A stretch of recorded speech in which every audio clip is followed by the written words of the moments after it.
हाँ तो मित्रों, स्वागत है आज की नई क्लास में। पिछली क्लास में हम प्रियम्बल पढ़ रहे थे और हम उसके एक वर्ड का मीनिंग जो है वो पता करने की कोशिश कर रहे थे और रिपब्लिक तक हम पूरा पढ़ चुके थे। रिपब्लिक लास्ट में जो पढ़ा था उसका मतलब होता है कि भाई हमारे भारत में कोई मोनार्क यानी कि राजा नहीं होगा, हमारे यहाँ पे होगा पब्लिक का शासन, इसीलिए हमारा भारत होगा एक Republic country. Okay okay okay. उसके बाद में क्या पढ़ना है? उसके बाद में पढ़ना है हमको जस्टिस। जस्टिस का मतलब क्या होता है? न्याय। न्याय कैसा न्याय भैया? तो जस्टिस बोलते हैं सोशल, पॉलिटिकल एंड इकोनॉमिकल। बोला कि साहब हम जो है हम सोशल जस्टिस भी देंगे भारत के लोगों को। कौन बोल रहा है? ये मैं नहीं बोल रहा हूँ, ये संविधान बोल रहा है कि सोशल जस्टिस भी देंगे, इकोनॉमिकल भी जस्टिस भी देंगे, eco eco eco economical justice भी देंगे और पॉलिटिकल जस्टिस भी देंगे। क्या होता है ये सोशल जस्टिस? क्या होता है ये इकोनॉमिकल जस्टिस? क्या होता है ये पॉलिटिकल जस्टिस? तो सोशल जस्टिस का मतलब ये होता है कि भाई जो सोसाइटी है, जो सोसाइटी है उसमें किसी के साथ में कोई भेदभाव नहीं किया जाएगा, सबको बराबर माना जाएगा, सबके साथ न्याय किया जाएगा। कोई ऊंचा नहीं होगा, कोई नीचा नहीं होगा, कोई छोटा नहीं होगा, कोई बड़ा नहीं होगा।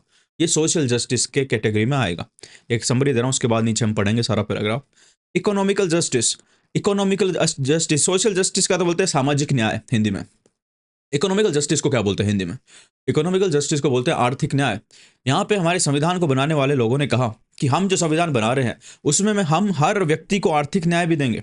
यानी कि हम कोशिश करेंगे, संविधान बनने के बाद हम भारत में ये कोशिश की जाएगी कि ऊंच नीच जो पैसे में है, यानी कोई बहुत अमीर है कोई बहुत गरीब है, इसको हटाया जा सके और एकदम गरीब आदमी को भी बढ़िया मतलब ठीक ठाक पैसे वाला बनाया जा सके, ताकि वो एक इनइक्वालिटी जो है लोगों के बीच में, असमानता जो है, पैसा किसी के पास ज़्यादा किसी के पास कम, उसको कम किया जा सके। हालांकि हो नहीं पाया ऐसा, लेकिन ये लिखा हुआ था हमारे प्रियम्बल में और हमारे कॉन्स्टिट्यूशन में कि ऐसा करने की हम कोशिश जरूर करेंगे। ठीक है, अच्छा। Political justice. पॉलिटिकल जस्टिस का मतलब यही है कि जो पॉलिटिकल ऑफिसेज है, जैसे कि जो एमपी बनते हैं, एमएलए बनते हैं, पंचायत के सरपंच बनते हैं, है ना, जिला परिषद में, सब में चुनाव में कुछ ना कुछ बनते हैं लोग, तो वहाँ पे सभी को रिप्रेजेंटेशन मिलेगा। यानी सभी लोग वोट भी दे सकेंगे और जो जिसके मन में आए वो खड़ा भी हो सकेगा। और किसी को वोट देने से धर्म के नाम पे, जात के नाम पे, पैसे के नाम पे, शिक्षा के नाम पे, इनके नाम पे रोका नहीं जाएगा, सभी को ये जस्टिस मिलेगा। तो ये मैंने शॉर्ट में समझाया था, अब हम इसको जल्दी से पढ़ लेते हैं। The term justice in the preamble embraces three distinct forms: social, economical, and political, secured through various provision of fundamental rights and directive principles. ये बोला है कि साहब ये जो जस्टिस हमने बोला कि हम सोशल जस्टिस देंगे, सामाजिक न्याय देंगे, हम इकोनॉमिकल जस्टिस देंगे, हम आर्थिक न्याय देंगे, और हम पॉलिटिकल जस्टिस देंगे, हम न्याय राजनीतिक न्याय देंगे। तो इन सब को सिर्फ बोला नहीं गया है प्रस्तावना में। आगे जब हम इसमें फंडामेंटल राइट पढ़ेंगे, यानी कि जो मूलभूत अधिकार पढ़ेंगे, और डीपीएसपी पढ़ेंगे, यानी कि directive principle of state policy पढ़ेंगे, शासन के राज्य के नीति निदेशक तत्व जिनको हिंदी में बोलते हैं वो पढ़ेंगे। उसके अलावा जब हम मूल कर्तव्य पढ़ेंगे तो इनमें हम पढ़ेंगे कि हाँ सच में कॉन्स्टिट्यूशन ने ऐसे प्रोविजन आगे जाके बनाए हैं जो कि इस जस्टिस को, सोशल, इकोनॉमिकल, पॉलिटिकल जस्टिस को इंश्योर करते हैं, जो इस जस्टिस को लोगों को प्रदान करते हैं। Social justice denotes the equal treatment of all citizens without any social distinction based on caste, color, race, religion, sex and so on। तो ये कि भाई किसी की जाति के नाम पे, किसी के रंग के नाम पे, काला है तो क्या हुआ, दिल वाला है ना, वो वाला बात हो गई। तो कोई काला हो, गोरा हो, हमें कोई फर्क नहीं पड़ेगा। कोई किसी भी कास्ट का, किसी भी जाति का हो, हमें कोई फर्क नहीं पड़ेगा। किसी भी रेस का हो, रेस किसको बोलते हैं कि अलग अलग जो कॉन्टिनेंट है, जैसे अफ्रीका हो गया, है ना, अमेरिका हो गया, मैं एक वैसे ब्रॉडर टर्म में समझा रहा हूँ, अमेरिका हो गया, अफ्रीका हो गया, यूरोप वाले हो गए, और इस साइड में अपने थाईलैंड वाले हो गए।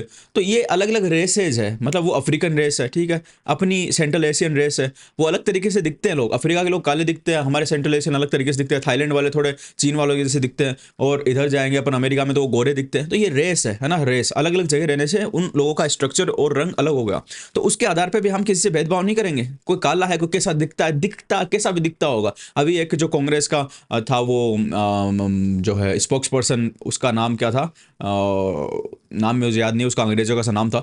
तो वो जो भाई है उसने उसने भारत के लोगों के मजाक बना दिया कि भाई साउथ वाले तो अफ्रीका वालों के जैसे दिखते हैं, और ईस्ट वाले चाइना वालों के जैसे दिखते हैं, और ये वेस्ट वाले जो है अरब वालों के जैसे दिखते हैं, ऊपर वाले जो है वो यूरोपियन जैसे दिखते हैं। ऐसे ऐसे उसने मजाक बनाया था। तो ये चीज़ को बैन किया हुआ भाई हमारे संविधान में। हमने बोला कि हम रेस के आधार पर किसी के साथ कोई इनजस्टिस नहीं करेंगे। तो उस आदमी ने जो बोला वो अनकॉन्स्टिट्यूशनल चीज़ थी, क्योंकि संविधान सभी को बराबर मानता है, संविधान रेस के आधार पर किसी को भी अलग नहीं करता है। ठीक है, रिलीजन के आधार पर भी कोई डिफरेंशिएशन नहीं किया जाएगा, यानी हिंदू हो, मुसलमान हो, जैन हो, क्रिश्चियन हो, सिख हो, ईसाई हो, जो भी तुम हो, no matter what you are, है ना, हम संविधान में तुम्हें इक्वल ट्रीटमेंट दिया जाएगा। और सेक्स का मतलब होता है कि तुम मादा हो या नर हो या फिर तुम बीच का कुछ हो, यानी कि चाहे पुल्लिंग हो चाहे स्त्रीलिंग हो या फिर जो नहीं बताना चाहते वो लिंग हो, तो वो कुछ भी हो उसके आधार पे भेदभाव नहीं किया जाएगा। इसमें ना सेक्स में, लिंग में सबसे पहले मेल और फीमेल पे ज़्यादा ध्यान दिया गया, लेकिन अभी हमारे सुप्रीम कोर्ट और वो सब लोग जो LGBTQIA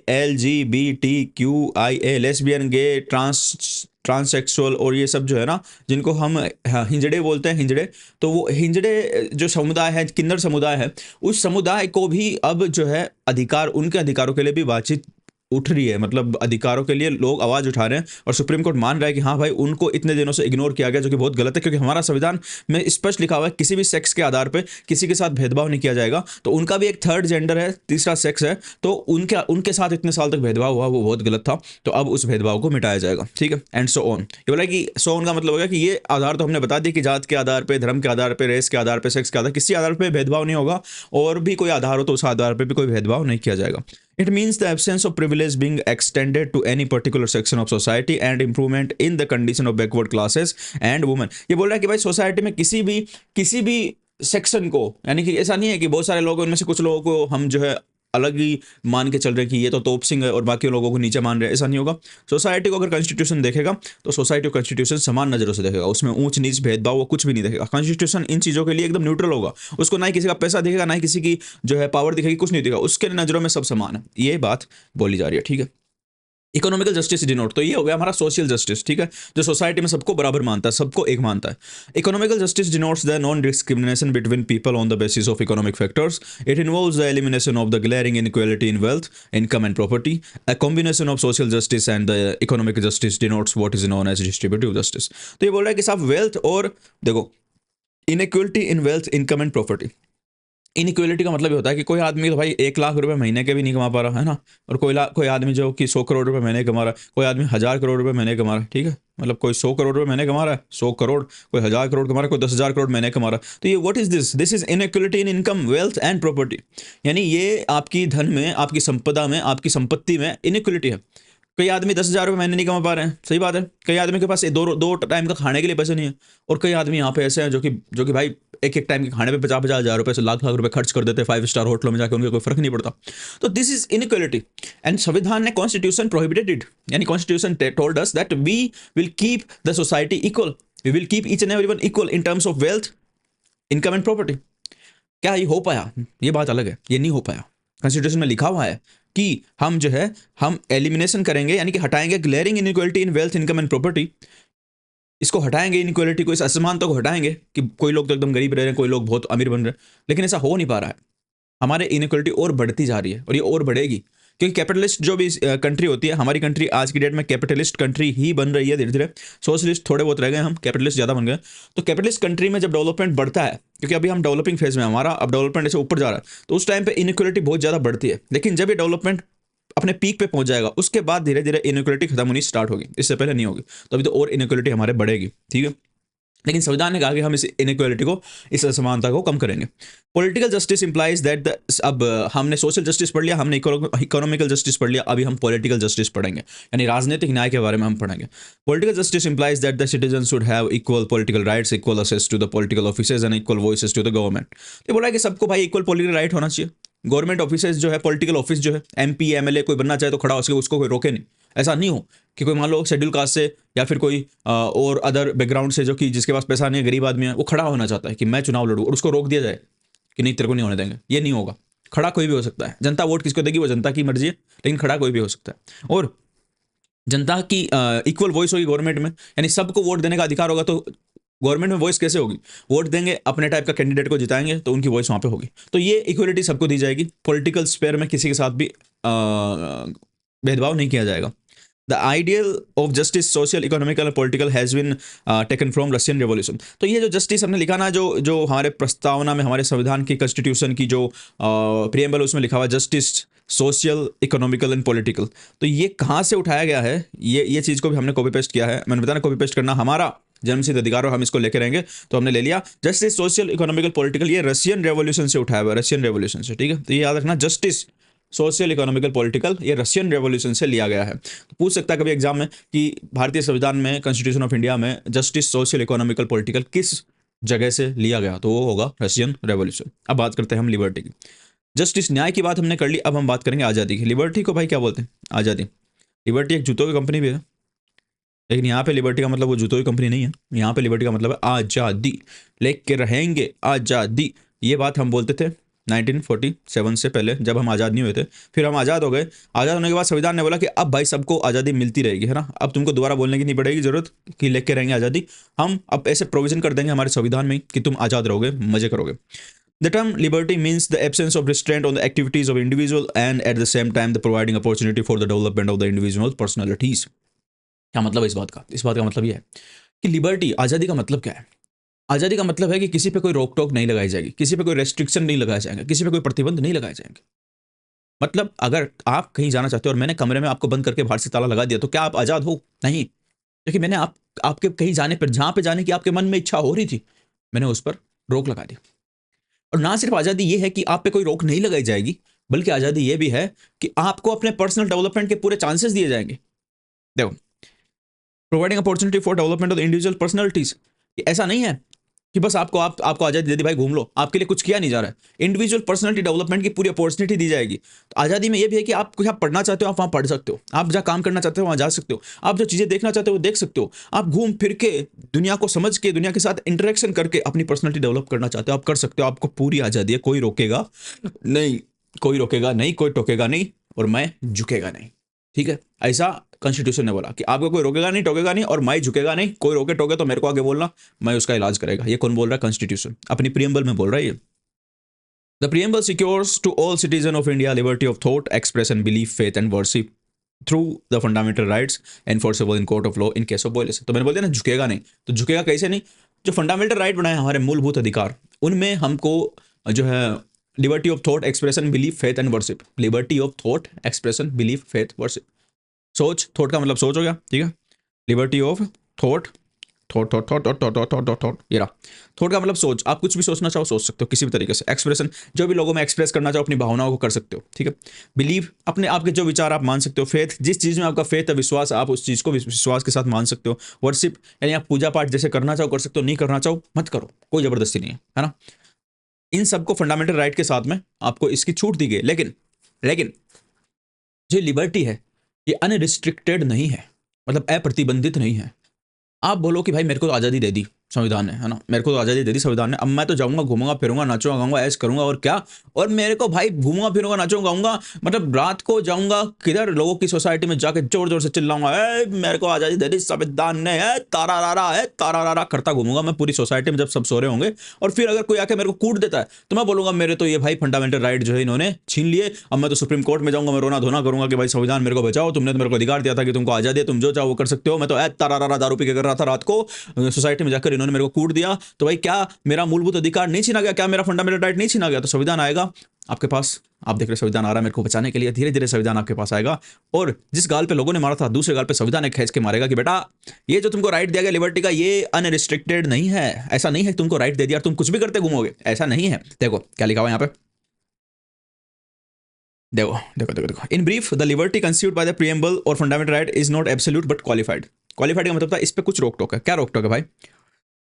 However, liberty does not mean license to do whatever one like. यानी लिबर्टी का मतलब ये नहीं है कि तुमको लाइसेंस मिल गया तुम जो करना चाहो वो कर लो। ना ना ना मुन्ना ना, ऐसा नहीं होगा मुन्ना। जो मन में आएगी वो नहीं करोगे तुम। कुछ कुछ जो कानून है, जो जो रूल रेगुलेशन है, उनके हिसाब से चलोगे तुम, है ना, अपनी मनमर्जी नहीं करोगे। And has to be enjoyed within the limitation mentioned in the constitution itself. Constitution में लिमिट दी हुई कि भाई आप जो है, आपकी लिबर्टी से किसी और का बुरा नहीं होना चाहिए, किसी और को नुकसान नहीं होना चाहिए। ये इस तरीके से लिमिटेशन उस पर लगाई हुई है। आज जिससे किसी का कोई बुरा नहीं हो रहा, जिससे किसी का कोई नुकसान नहीं हो रहा, जिससे कोई परेशान नहीं हो रहा, जिससे देश की इंटीग्रिटी और नेशनल सिक्योरिटी पे कोई आंच नहीं आ रही, वैसे काम आपको करने आप कर सकते हो, नो प्रॉब्लम।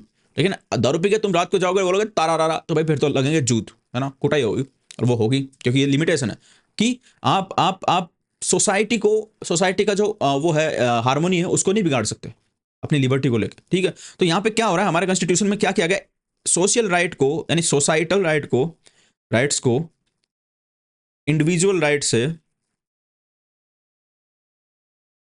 ज्यादा महत्व दिया गया है।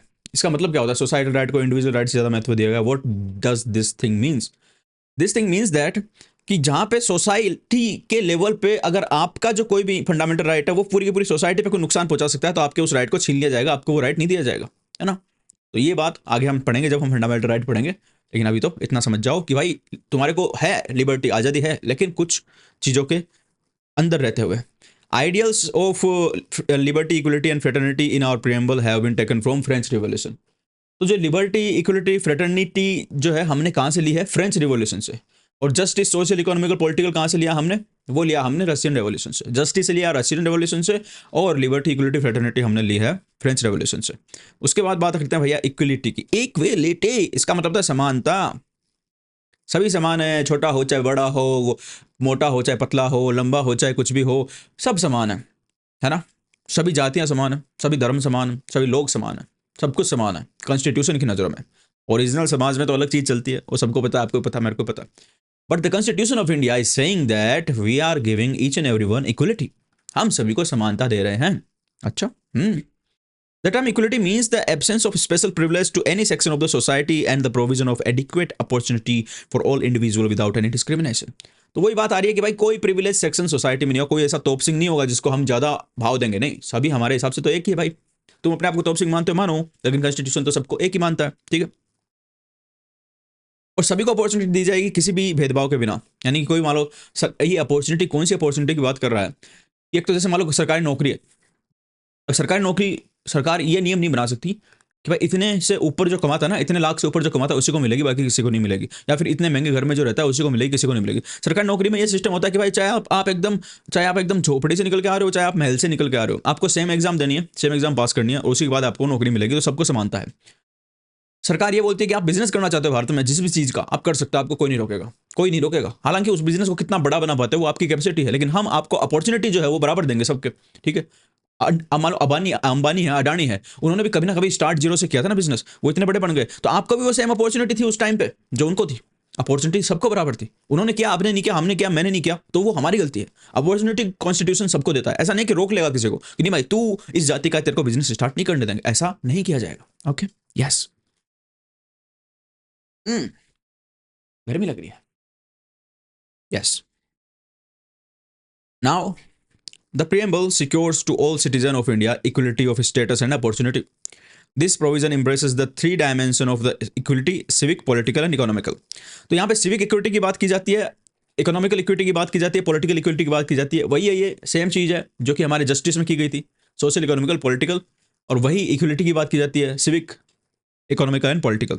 सिविक इक्वलिटी जो दी जाती है भाई वो हमको फंडामेंटल राइट्स के थ्रू दी जाती है। आर्टिकल 14, आर्टिकल 15, आर्टिकल 16, 17, 18, ये फंडामेंटल राइट्स के आर्टिकल है जो कि हम आगे पढ़ेंगे। जस्ट ये खत्म होने के बाद सारा सिस्टम फंडामेंटल राइट स्टार्ट होंगे, टेंशन मत लो। तो इनमें क्या कौन कौन सी राइट्स की बात की है? इक्वलिटी बिफोर लॉ की बात की है, prohibition of discrimination on the ground of religion, race, caste, sex and sex, place of birth, equality of opportunity in matters of public employment, abolition of untouchability, abolition of title.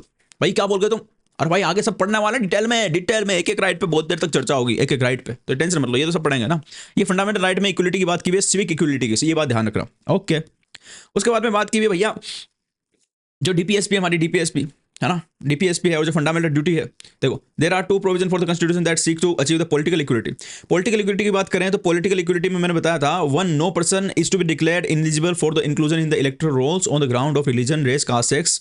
ये बोला कि कोई भी धर्म, जाति और लिंग के आधार पे इलेक्टोरल रोल में इंक्लूड करने से मना नहीं किया जाएगा उसको। यानी वोट देने के अधिकार की बात कर रही है कि वोट हर कोई दे सकता है, चाहे किसी भी धर्म का हो, किसी भी जाति का हो, किसी भी लिंग का हो, किसी भी सेक्स का हो, वोट सब देंगे, कोई किसी को रोकेगा नहीं। इसको बोलते हैं political equality. Two, election of the Lok Sabha and the state assembly to be on the basis of adult suffrage, यानी सब दे सकते हैं जो भी वयस्क है। तो ये पॉलिटिकल इक्विटी हमने दी, ठीक है। और डीपीएसपी में ना आर्टिकल 39 ये भी पढ़ेंगे हम, जैसे फंडामेंटल राइट इसके बाद चालू करेंगे, उसके बाद डीपीएसपी आएगी सीधी, फिर डीपीएसपी को आराम से पढ़ेंगे। तो उसमें आर्टिकल 39 एक दिया हुआ है, उसमें क्या बोला हुआ है कि भाई एक तो आदमी हो चाहे औरत हो, सभी को equal right to adequate means of livelihood and equal pay for equal work. यानी आदमी और औरत सभी को जो है इक्वल राइट है कि उनको जीवन निर्वाह के लिए एडिक्वेट मीन्स ऑफ लिवलीहुड, यानी कि एडिक्वेट का पर्याप्त मीन्स का मतलब होता है साधन, ऑफ लिवलीहुड यानी जीवन यापन, यानी जीवन जीने के लिए जितनी कमाई करने के लिए जो पर्याप्त साधन है उनका उपलब्ध कराए जाने का इक्वल राइट है, चाहे वो आदमी हो चाहे औरत हो, और आदमी और औरत दोनों को समान पे यानी इक्वल पे दिया जाएगा, समान वेतन दिया जाएगा, ऐसा भेदभाव नहीं किया जाएगा। लेकिन हकीकत यह है दुनिया की कि आदमी को और औरत को पैसा देने में भेदभाव किया जाता है, बिल्कुल किया जाता है। कई जगह आदमियों को ज़्यादा मिलता है, कई जगह औरतों को ज़्यादा मिलता है। हालांकि पढ़ाने वाले ये बोलते हैं सिर्फ कि आदमियों को औरतों से ज़्यादा मिलता है, लेकिन मैं बोल रहा हूँ कई जगह औरतों को भी ज़्यादा मिलता है। जहाँ पे आदमी को मिलना चाहिए आदमी को नहीं मिलता, वो आदमी बेचारा बोल नहीं पाता, औरतें इस चीज़ को बोल देती है। फ्रेटर्निटी, लेकिन संविधान में बोला है कि आपके लिंग के आधार पर कि आप आदमी हो औरत हो आपको कितना पैसा मिलेगा इस पर कोई फर्क नहीं पड़ेगा। ये किसने बोला? ये कॉन्स्टिट्यूशन ने बोला भाई, मैंने नहीं बोला। फ्रेटर्निटी की बातें करते हैं। फ्रेटर्निटी भी हमारे कॉन्स्टिट्यूशन में लिखी हुई है। फ्रेटर्निटी का मतलब होता है भाईचारा। भाईचारा, मेरा भाई तू मेरी जान है ना, मेरा भाई तू। तो ये भाईचारे की बात कर रहा है, बंधुता भी बोलते हैं इसको, यानी वे सब मिलकर रहेंगे, भाई भाई बन के रहेंगे, लड़ाई नहीं करेंगे, ठीक है। Fraternity means a sense of brotherhood. The Constitution promotes this feeling of fraternity by the system of single citizenship.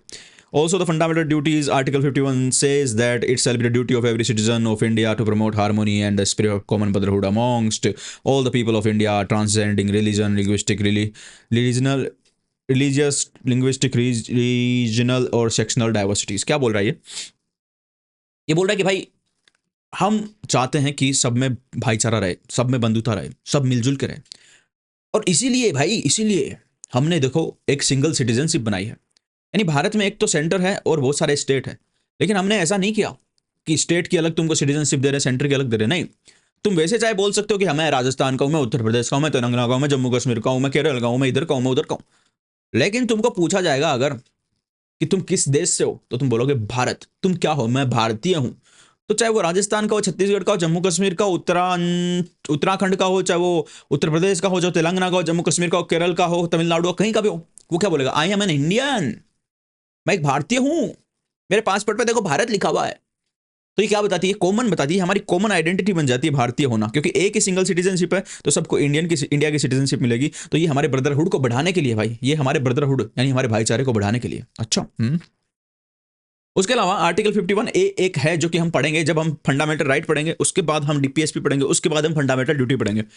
उस फंडामेंटल ड्यूटी में एक आर्टिकल दिया हुआ 51A, उसने लिखा हुआ कि भाई ये जो है हर आदमी की, हर इंडियन सिटीजन की ड्यूटी होगी कि वो promote harmony and spirit of common brotherhood, कि वो एक दूसरे के बीच में वैमनस्य नहीं हो, मतलब दुश्मनी नहीं बढ़ाएगा, बल्कि वो हार्मोनी बढ़ाएगा। हार्मोनी का मतलब होता है शांति, और कॉमन ब्रदरहुड सबसे भाईचारा बढ़ाएगा। और अपने रिलीजियस, लिंग्विस्टिक, रीजनल और सेक्शनल डाइवर्सिटी, यानी मैं कौन से धर्म का हूँ, ठीक है, मैं किधर से आता हूँ, है ना, कि भाई मैं राजस्थान से हूँ, मैं तो राजस्थानियों के साथ में ही दोस्ती रखूंगा और किसी के साथ में नहीं रखूंगा, है ना। और लिंग्विस्टिक यानी भाषा के आधार पे कि नहीं भाई मैं तो हिंदी बोलने वाला हूँ, मैं तो अंग्रेजी बोलने वालों के साथ दोस्ती नहीं करूँगा, मैं तो तमिल बोलने वाला हूँ, मैं तो हिंदी बोलने वालों से दोस्ती नहीं करूँगा, है ना, मैं तो पंजाबी बोलने वाला हूँ, मैं तो हिंदी बोलने वालों के साथ दोस्ती नहीं करूँगा, मैं तो हिंदी बोलने वाला हूँ, मैं तो गुजराती बोलने वालों के साथ दोस्ती नहीं करूँगा।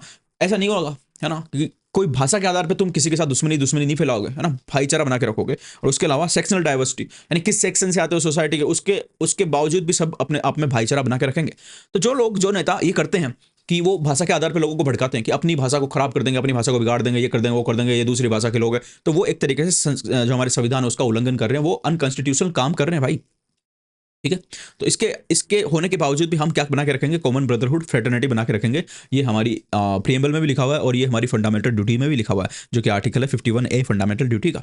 The preamble declares the fraternity has to be assured through thing the dignity of the individual and the unity and integrity of the nation. The word integrity has been added by the preamble in the 42nd constitution amendment 1976। तो ये बोल रहा है कि भाई साहब fraternity होगी, जो भाईचारा होगा, उसमें dignity of the individual and integrity of the nation का भी ध्यान रखा जाएगा। इंटीग्रिटी जो प्रीएम्बल में शब्द ऐड किया गया वो किया गया 42nd अमेंडमेंट 1976 से, बाद में किया था इंदिरा गांधी ने, मैंने पहले बताया था।